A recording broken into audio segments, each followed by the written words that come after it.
Hi everyone, this is Prasad Jyotula. Welcome to Aadhan Media. Today we have a special guest who is an American data scientist and whistleblower who formerly worked for Facebook in fake engagement team. She is none other than Sophie Zhang. Hi Sophie, how are you? Hi, I'm doing well, thank you. It's a pleasure to speak with yourself, and it's a pleasure to speak with the Indian people. Mutual, right? So, Sophia, let me know. So, what made you to come out from Facebook? So I worked at Facebook for more than 2.5 years. During my time there, I conducted Right. work in dozens of countries in my spare time to defend democracy Hmm. because no one at Facebook was doing this. I came Okay. forward as a whistleblower after I was fired because I realized that Facebook will never solve the problems that I was trying desperately to staunch while I was there. Right. So, and especially you found several networks of fake accounts benefiting some Indian politicians. Mhm. Can you please elaborate on that?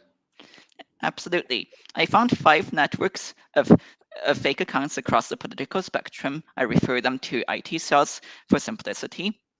Hmm. Two of these IT cells were supporting the BJP, two were supporting the Congress, and one was supporting the app. So these were across the political spectrum.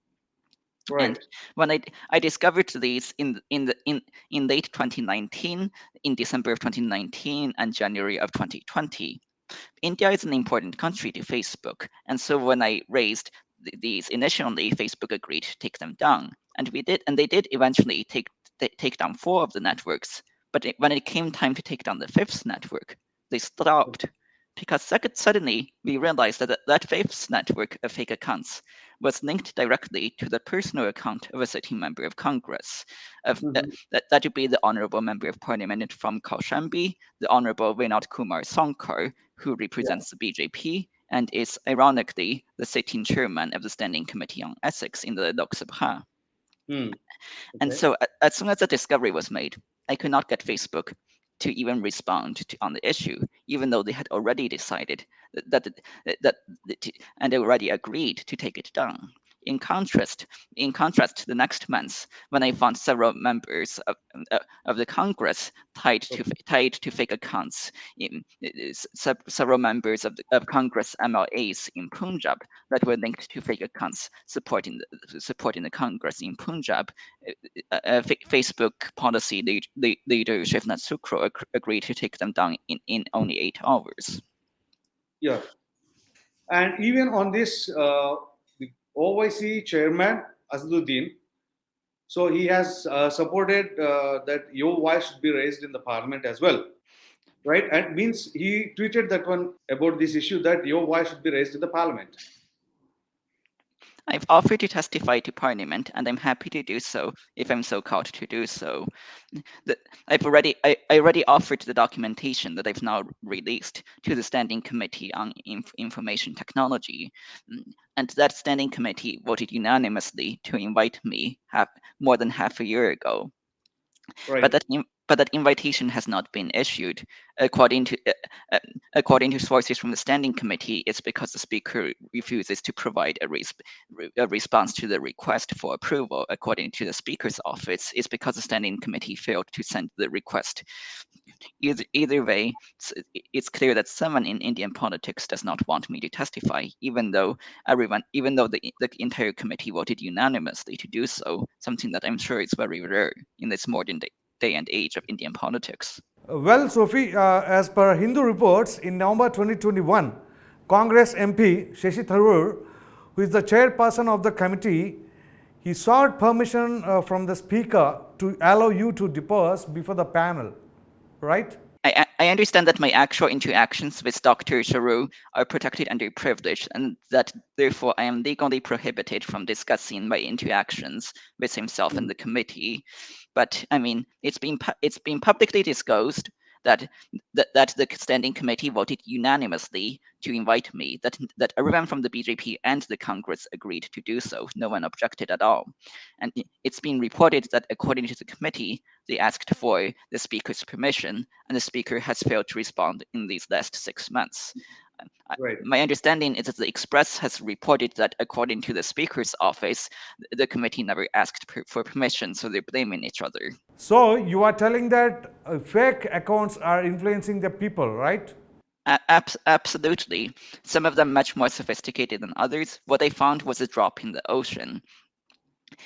Ultimately, what ultimately the aspect that they think is most important is Facebook's skewed response towards them, because when you are willing to take down fake accounts run by one party but not by others, fake accounts run by the ordinary people but not by those run by an important politician, you're telling Right. people that justice is not equal, that there is justice for the lonely and those who aren't influential, and impunity for the wealthy and influential, and that is no justice at all. It's a perversion of justice that is that is something seen in dictatorships like the People's Republic of China. Right. Ultimately, democracy cannot survive if the voices of the people are being drowned out but by a mass of fictitious voices from shady political insiders. So you worked as a data scientist of Facebook, right? That's correct. So whereas we have different social media platforms. Well, Sophie, in India, every party is having their own media, right? So they are influencing the people in favor of their parties. So what do you say about that? I'm going to use an analogy to describe how I think of this situation.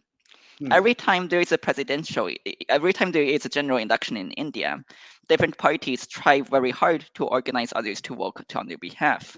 Some may seek volunteers organized in large groups to get out the vote. There have been controversies over vote banks. I understand that even companies have been involved in trying to get out the vote with political campaigns. And that is perfectly all right. There's nothing wrong with someone choosing to voluntarily cast their vote for the BJP or the Congress or the app or the Trinamool Congress or any other political party in Yeah. India.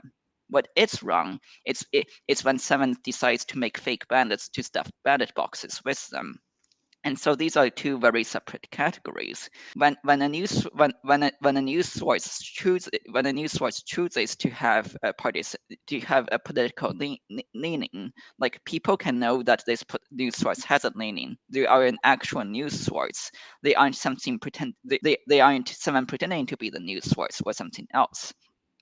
In the same way that if you- in the same way that if a company chooses if a company chooses to endorse someone for prime minister, I mean, I don't know if that's legal in India or not, but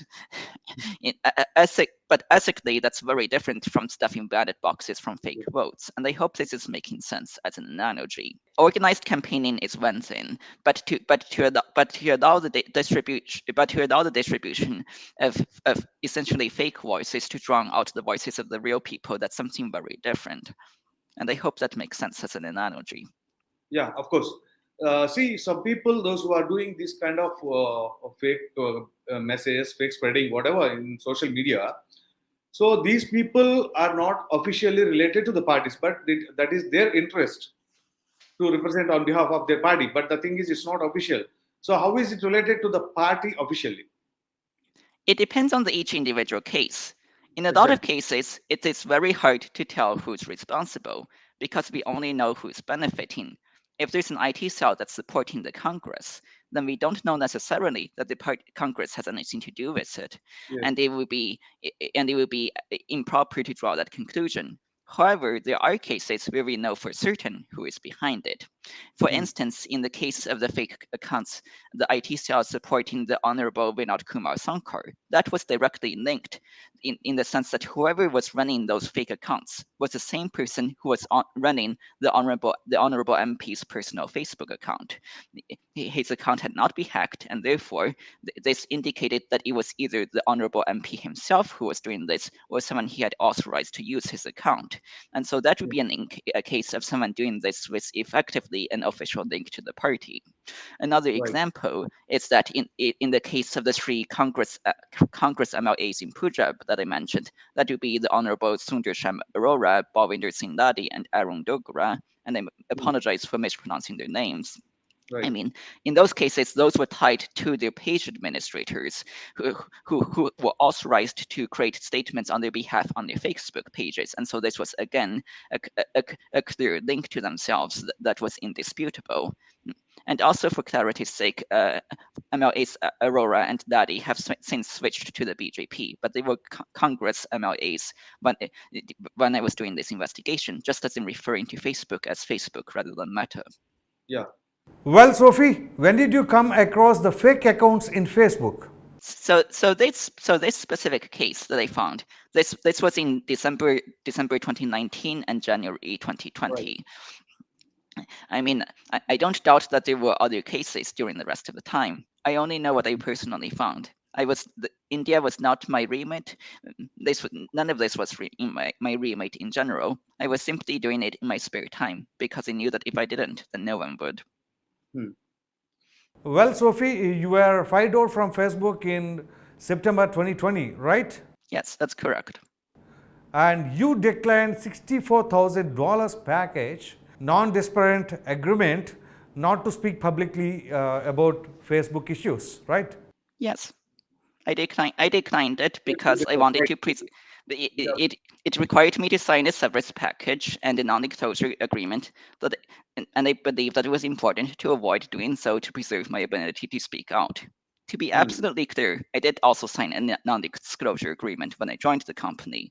It's simply that Right. I would prefer to break one agreement over two. So if the people are watching that Facebook videos, whatever they are circulating, so Mhm. can the people categorize which one is organic and which one is inorganic? Oh, yes, and the quick answer to that is no. And let me try to explain by using an analogy. Hmm. The purpose of fake accounts of inauthentic activity of IT cells is to not be seen. And the better Hmm. you are at not being seen, you'll be better at pretending to be a real person. I'm going to use an analogy. Suppose an average Indian tries to go out and look for people around him and see, are any of them ISI Pakistani agents? Right. He will not be able to answer this question. Perhaps you'll suspect some people and say, this Hmm. person is behaving weirdly. Actually, they're just sleepy because they've been overworking. Perhaps you'll say, this person is dressed up as a spy. Actually, he's just on his way to a costume party, or something of that sort. This is why the Indian government cannot have its own citizens do it for them. They have the Intelligence Bureau, who has access to, for instance, financial documents to see if someone is spending an unusual amount, to telephone records and wiretapping and that sort of thing. Because you really need access to these sorts of behind the scenes material to be able to determine this. In the same way, it's almost impossible to determine reliably if someone is a fake account without having access to internal data. If they are being very stupid, there may be some things you can look at, but you can never guarantee that your opponents will be stupid. In the same way that if everyone thinks that someone is a spy, then they're a terrible spy, unless their name is James Bond. Part of the issue in the first place, because you can't solve a problem unless you know it exists. But the average Indian, the average Amadmi, if they go on Facebook and they see a post, they cannot tell who is the engagement on this post real or fake. I mean, they can make some guesses, but they will not be able to tell for certain. And if they are able to, and even if they think that it's fake, they don't know who's behind it. The only people who can figure that out is Facebook and the people who ran the activity, Hmm. and neither have an incentive to solve the problem. And you have already testified in many countries, right? I have testified to the European Parliament, the British Parliament, and the Yeah. California State Senate. Right. And Sophie, you wrote The Guardian, a series of articles, right? Can you please explain about that? Yes, I've written articles in the Guardian. One of them was a guide on how to be a whistleblower. Another was an argument that Americans are too concerned about foreign influence and not concerned enough about domestic misinformation. I've Right. also written articles for rest of the world about autolikers, which are a common problem in the global south, including India, as well as articles in The Wire and Al Jazeera. Well, Sophie, when Facebook offered you $64,000 not to reveal that issue, so what's exactly running in your mind? I mean, nothing. I mean, I'm sure you would like me to tell you that this was a very dramatic moment, but it was not really that dramatic. I had already decided that that I would decline any amount of money that had conditions to restrict my speaking out. Well, not literally any amount. If they offered me the entire company, obviously I would have accepted it, but let's not be absurd here. Right. but I mean, 64,000 may sound to a lot to the average Indian, but I mean, I in America, my my salary at Facebook was roughly 200,000 a year after bonuses and other sources of compensation. I think that's something like 1.5 crore rupees. I don't remember exactly. Hmm. Anyways, it is a lot of money, quite frankly, and because I am fortunate enough not to have to worry very much about money. Um, Right. That's good. Great. All right. You told that the British Parliament that Facebook was allowing government to manipulate political discourse. What was it about? Yes, specifically, I personally caught the governments of Honduras and Azerbaijan that were blatantly running IT cells without even trying to hide in order to manipulate and harass their own people. Hmm. Um, I mean, it's since then the Honduran government in question has lost its bid for re-election, and the former president who I caught has been extradited to New York, where he is now facing trial for smuggling drugs to the United States to finance his presidential campaign. Azerbaijan, meanwhile, it's still a dictatorship, effectively, although it claims to be a democracy, just like North Korea does. Right. So, for this current issue, can you suggest any solution? I can suggest a lot of solutions, but the fundamental issue at hand is that the specific issue that Facebook is causing in this area is Hmm. that Facebook it's not only turning a blind eye, it is doing so in a partial manner. Specifically, it is being too partial to those in government and those in power. I think it's important to remember that Facebook is a business. Its goal is to make money. We don't expect Union Carbide to repay the poor people of Bhopal out of the goodness of their hearts. We don't Right. expect Philip Morris, the tobacco company, to reimburse Ayushman Bharat, the Indian healthcare system, every time an Indian citizen gets cancer and needs to be treated. The very idea is almost ludicrous. And so, if Facebook is a company, to the extent it cares about India, it's because the Indian government can hold it responsible and kick it out of India or regulate it, and Facebook has a vested interest in not doing so. Right. Like, uh, and I think the time in theory would come for regulation. I'm not suggesting that we return to the time of the licensed Raj and the Hindu rate of growth, but I think most people would agree by this point that Facebook needs to be regulated. But the problem is that because of Facebook's partiality, it has intentionally made it so that the only people who have the power to regulate it, the government, also do not have the incentive to do so. It's very difficult to ask anyone to give up an advantage that they already possess. Yes. If Facebook was applying the rules evenly, then this would not be as much of an issue. Because right now, what's going on in India, it's it's that unfortunately there is an arms race with regards to IT sales. Everyone feels like they have to engage in this because if they do not, they will lose out because their rivals will still do it.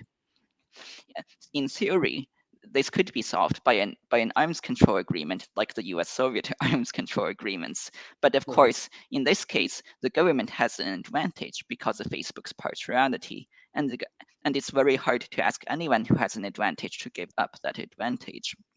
This it's hard, and even if another government was elected, that would not Hmm. necessarily solve the problem because they may no matter what they promised, they may change their mind once Facebook suddenly begins favoring them instead. And so this really means that I mean it would be mechanically easy to fix the problem with governmental regulation, making it legal and strong enforcement, but that is not going to happen. And I hope you understand what I'm saying. Yeah, See, I got. it would take the election of someone deeply honest with great integrity, and those people are frankly always rare, or it would require public pressure from the common Indian to rise up and demand an end to this madness, or there could be international regulation, but that would be but that would always be the international action of this sort is always difficult, and in this area it would have the difficult component additionally of seeming to be a new version of colonialism with rules imposed on India from the outside. I'm sorry to have this pessimistic approach and reaction, but Facebook has cleverly made it so that the problem is almost impossible to fix. Well, Sophie, some decades back, I mean in 60s and 70s, we don't have that much of technology like Facebook and social media. Even during those days also, every party has their own media. So what do you say about that? In Please. those cases, though, people can look up and compile records for the media companies. They can tell this post comes from this media company. This media company has a track record of favoring the BJP, of favoring the Congress, of favoring the CPI, or someone else. But in this case, I mean, it's impossible to do this for every Indian person on the planet. If you see a post or a tweet from what appears to be another Indian, you will not be able to know is this a real person? Is it simply a shady political actor pretending to be them? So when compared to the past 3-4 decades and whatever the social media right now we have, Hmm. so which is influencing the people to deviate from the whatever the natural situations are there. So in the current situation, what is the best social media platform according to your opinion? I am not going to answer that question because because I only worked at Facebook, and so I have a decent idea as a result of what goes on at Facebook. Okay. I have not worked at Twitter. I have not worked at TikTok. TikTok is illegal in India now. I have not worked at Reddit, etc. And so I cannot compare fairly Twitter to Facebook because I've only worked at one and I've never worked at the other, and so I do not have a basis of comparison. I'm sorry if that seems like a dodge, but I do not personally know. So one more question: what would you change if you are in charge of this regulating social media? What are the modifications you are going to do? If I so if I were a government regulator, you're saying, or if I were in charge of Facebook, or Yeah, which one?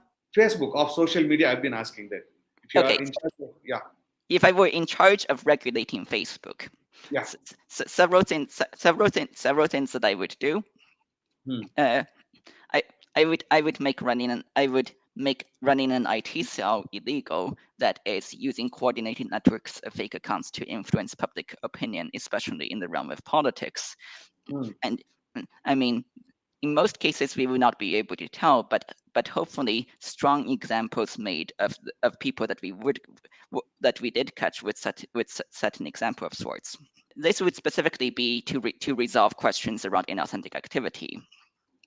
Right. And another one, this is something that I've suggested to many governments. It's to conduct regular red team style penetration test operations on social media. This is generally politically difficult, and especially difficult coming from India, where IT cells are common. But essentially, the idea is the government could, in controlled circumstances, set up IT cells as tests such that they aren't having any actual influence, and then be able to report. We set up 10 IT cells each on Facebook, Twitter, and Reddit. Facebook caught 0 out of 10. Twitter caught 1 out of 10. Reddit caught 2 out of 10. They're all awful, but Reddit is the least awful. And using made up numbers as an example, this is best done using a government that is frankly more trusted on the issue than India, and would require it to be done carefully in circumstances that that they would have no actual impact. With regards to other issues caused by social media, that is the spread of misinformation and hate speech and incitement of violence, such as the WhatsApp lynchings that tragically took place in India, the communal violence after 2008 in Sri Lanka, the communal violence following following the Dundee elections in 2020 and more. What I would specifically try to do is to prohibit social media from having a share button.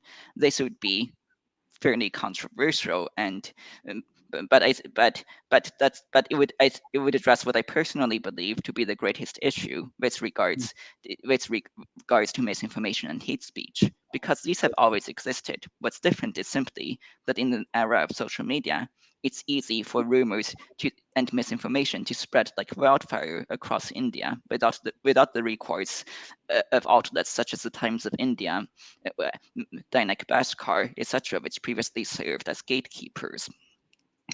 Anytime that society changes, there will be unexpected consequences, and I think we're still grappling with the consequences social media is having in this department, and I hope that makes sense. Yeah, it has been some time since you made these revelations, right? Do you see any action being taken against Facebook or a change in their policies? With regards to Facebook's internal policies, I understand that Facebook has become much more closed off into its internal discussion groups and has become much more harsh on employees who discuss matters not directly related to their employment. So this is certainly a change, and one that perhaps Indians who lived through the emergency would recognize, but not one that I consider to be positive at all. With regards to regulation, I understand that the European Parliament and the British Parliament are both working on regulation. I Right. mean, I advised both of those cases to some degree. Hmm. Right. So when this social media is faces such kind of struggles. And Sophie, what's your opinion on Elon Musk acquiring Twitter? I want to be clear that this is my personal opinion, and that I have written about it in greater length in the article I wrote for Al Jazeera. Hmm. Briefly, Elon Musk has made a lot of competing promises that are somewhat contradictory. For instance, he has promised that he takes an absolutist position on free speech. Yeah. However, he has also promised that he will defeat the spam bots or die trying, referring to rooting out crypto spam on Twitter. Hmm. Right. One could easily argue that the right to disseminate one's viewpoints regarding cryptocurrency is protected under freedom of speech, which it would be in the United States. Right. And and so essentially what's going on is that many different things can be categorized as freedom of speech. And colloquially, what's considered freedom of speech does not include some things that are literally in that category. Most content moderation is not actually about hate speech, misinformation, and other controversial areas. It's about topics such as spam, scams, pornography, etc., Hmm. that most people have no significant eh, disapproval of being moderated. For instance, here in the United States, Texas recently passed a law that is intended to protect freedom of speech. This law would, among many other things, outlaw the ability of email providers to Right. curate emails and prevent people from seeing them, essentially banning spam filters and that sort of thing. I mean, it could be argued that spam filters violate freedom of speech, but I think most Indians would not agree that they do so in a objectionable way. And so essentially, and so what I'm getting at is that Elon Musk has made competing promises in this regard. He has also, for instance, promised that he will respect the laws in the countries in which he operates, Yeah. which would in fact mean that he would decrease freedom of speech in authoritarian countries like China, where it is illegal to say things as innocuous as free Hong Kong, under the argument that doing so is inciting rebellion and separatism. The analogy I'm going to use is this. Suppose that an Indian politician is elected on a platform of several things. He will increase spending in the military and social spending. He will Hmm. cut taxes, and he will eliminate the national debt. All of this will sound very good to the average Indian. The Right. problem is he cannot actually do this all at once. Perhaps he'll choose to do something tricky in a way that he says, I increased spending on this, I cut spending on this, but I cut spending elsewhere and increased taxes on elsewhere. Perhaps he will choose to keep some promises but not others, or perhaps he'll choose to do something else. But in short, it's very difficult to know what someone who promises that will actually do once they enter a position of office, and I hope that makes sense. I mean, part of what's going on is also that Elon Musk is frankly, he seems to be figuring out a lot of the nuances of the problem as he approaches the issue. For instance, he began by saying that he had an absolutist approach on freedom of speech, but then about a month ago he also said that Twitter should take down posts that are obviously wrong and bad, which is not that different from what Twitter currently does. And so it ultimately, I don't know whether the purchase will actually go through.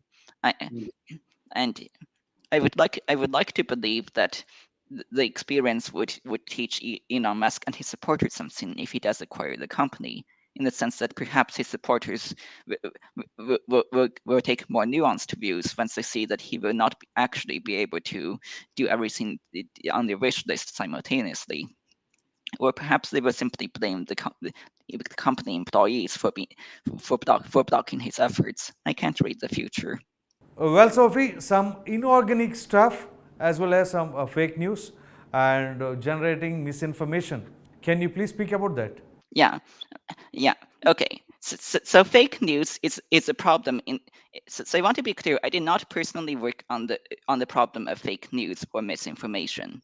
I mean, I encountered this, but this is very different from inauthenticity and fake accounts. They're commonly confused because they sound similar, but they have nothing to do with each other. Fake news and misinformation is entirely a problem of what is being said. I'm going to give an analogy. Suppose someone says that Hindus and Muslims, they have the same religion. This would be an example of fake news, and I hope people can recognize that. It doesn't matter who is saying it. They could be a prime minister, a member of parliament, a 10-year-old child, a religious leader. It does not matter who says it, it's still incorrect. In contrast, inauthentic accounts do not matter what's being said, they matter on who is saying it. If I set up 10,000 fake accounts on social media to say Hindus and Muslims are both perfectly good people, there is nothing wrong with this statement except for the fact that I am using fake accounts to say it. Just like there is nothing wrong with voting for the Congress, but it is wrong to stuff ballot boxes with thousands of fake votes for the Congress. And so in this case, Facebook would be justified to take down my fake accounts, no matter how loudly I yell that Facebook is censoring my pro-religious unity message. And so, anyway, with that digression over. So misinformation and rumors have always existed. The Indian uprising of 1857, for instance, happened because of misinformation and rumors. It was widely rumored that ammunition cartridges were greased with beef or pork fat, which aroused the anger of the devout Muslim and Hindu soldiers raised by the British company. Yeah. But this was a very rare case, because in the eras before social media, was extremely difficult for rumors and misinformation to spread across an entire subcontinent as large as India.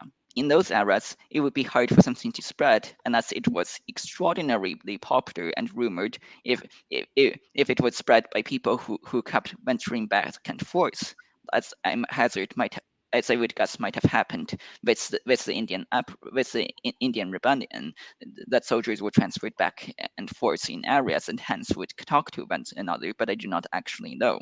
But it would be very difficult for something to go viral, to go public in the entire country without being reported by groups such as the Times of India, by the Hindustan Times, or by religious groups or others of that matter. And those served the role of essentially gatekeepers, because they could choose whether to report it or not. Today, the gatekeepers are gone, and social media has done away with them.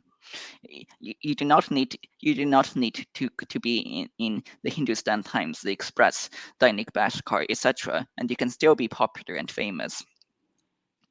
And 10, 20 years ago, we might have considered that an ambiguous good. And it has had some positive impacts in the sense of allowing marginalized communities to find one another. Hmm. But it's also had significant consequences because now rumors can easily spread, and it can spread across the entire country like wildfire. Like I'm sure Indians are familiar with the WhatsApp lynchings that took place across rural India in, I believe, 2018 through 2020, Yeah. or the communal riots that took place in Sri Lanka in 2018, or the genocide that took place in Myanmar. Hmm. Rumors and hate speech of this sort have always existed. What's different is that now they can spread without the recourse of anyone to block them. And it's a fundamentally conservative idea that if you take away barriers, you find that sometimes they were there for important reasons. Social media has taken away a lot of barriers in how we communicate without much consideration, and I think we're still learning exactly what the consequences are today. Right. They have thrown away the shackles, right? Sometimes shackles are there for sometimes shackles are there for a reason. Hmm. Sometimes what you think is a shackle is actually a shield. Right. So to protect for themselves, right? I don't think it should be controversial to say that sometimes if barriers are there, Hmm. they exist for a reason. I mean, doing away with shackles and barriers and regulation can easily lead to consequences like the Bhopal chemical disaster. Well, Sophie, what's your message to our Aadhan viewers? I did not prepare a specific message for them. So It's more that I honestly, simply yeah. I wanted them I wanted to have for them to have the opportunity to hear my message, because I think it's important for all of India to hear it. Obviously, I right. mean, obviously the only Indian language I speak is English, and so I've predominantly done media appearances in English. I tried very hard to contact regional media, but for some reason they were averse to replying to a complete stranger who promised them a great opportunity if only they would listen. Hmm. But but anyways, with regards to the regional audience, I mean, none of my work specifically touched on themselves, but they felt that it was still important for them to hear hear my message, because it's Hmm. India, it's also their country, and especially because Facebook I understand that Facebook especially does not have very good service and coverage for smaller regional languages. But I did not have a specific message prepared.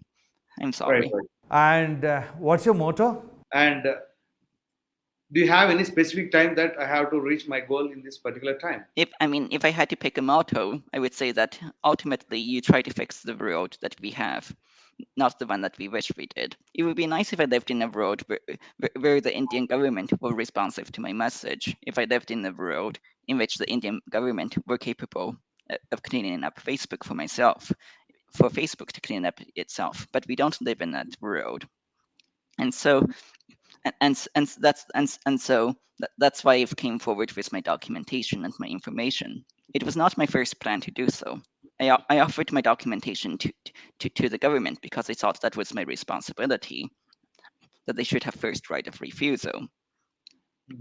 But uh, uh, that was more than half a year ago, and there was more than anyone should have to wait. In that time, I've testified to two more governments, and and and and so that's why I came forward with my documentation Right. half a week ago at this point. Although although Facebook has still refused to comment on it because they haven't seen it, despite it being public, ironically. And but anyways, I don't have much in the way of personal role models myself. I Hmm. think I think most people aren't. No one is fully perfect. You can admire people for specific cases and instances, but people are complex, and no one will agree with you on every issue and matter. With regards to India, I know that many Indians loved Indira Gandhi when she was first elected to office, especially after she led India to victory in 1971. Then she declared the emergency, which changed the minds of many. If you want to look up to myself as a role model, I'd advise you not to, but you can if you want. I mean, I'm just one person. I don't consider myself a hero. If I were a hero, I would have fixed everything magically and then rode off into the sky or something. And you have taken that initiative, which is really appreciable. Yeah, absolutely. But ultimately, if you want change to happen, you should do something to try and achieve it. You may think I'm just one person, but all of us are just one person. I'm one person myself. Mahatma Gandhi was one person. Alone, he must have seemed hopeless for him to set himself against the greatest empire the world had ever seen. But united with millions of Indians, he made Britain tremble. If everyone had sat there and thought, I'm just one person, what can I do? India might still be a province of Britain today. And so, in so much as I have a message for your listeners, it's basically that you're more important than you think you are.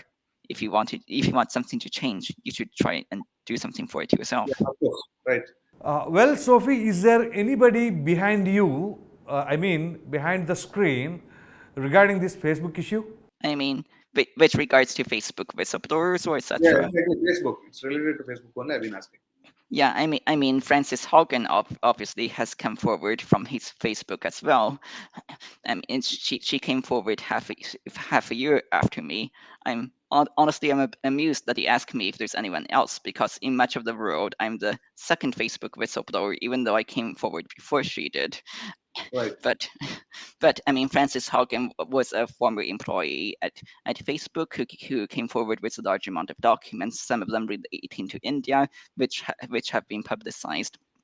I believe the IT committee also voted to invite her, though I'm not entirely sure. But the focus has been on myself. It's Okay. there, and Hmm. I know others who have come. I know others who have come forward from Facebook as well, including in India, but not with their actual names or information. Becoming a whistleblower is something that takes, for lack of a better word, a unique type of insanity to upturn your life for something as simple as principle. And I was very lucky in that I had savings. I was I don't mind ruining my future career prospects and losing my job and etc. But that's not something that most people can say, and I don't So begrudge others for that. when they find out, if you are in such type of defense mode, means definitely you look about yourself only instead of looking for the society, right? I mean, I don't want to judge others. Some people have families they're trying to support. Some people have relatives that are ailing or sick, Yeah, and based on their responsibilities. it's much easier to turn down money when you have when you're self-sufficient already. I was paid 200,000 US dollars a year, and Right. that's a very different amount than what an average Indian can expect. And many employees within Facebook are also immigrants on H-1B visas, in which their residence in the United States is essentially held hostage to their employment. And so that also makes it much more difficult for others to speak out. It's not my place to judge others for the choices they took. No one is obligated to torture their career and life out of principle. Well, thank you so much, Sophie, for spending a lot of time as well as sharing your experience and your views. Thank you once again from our Aadhan Media.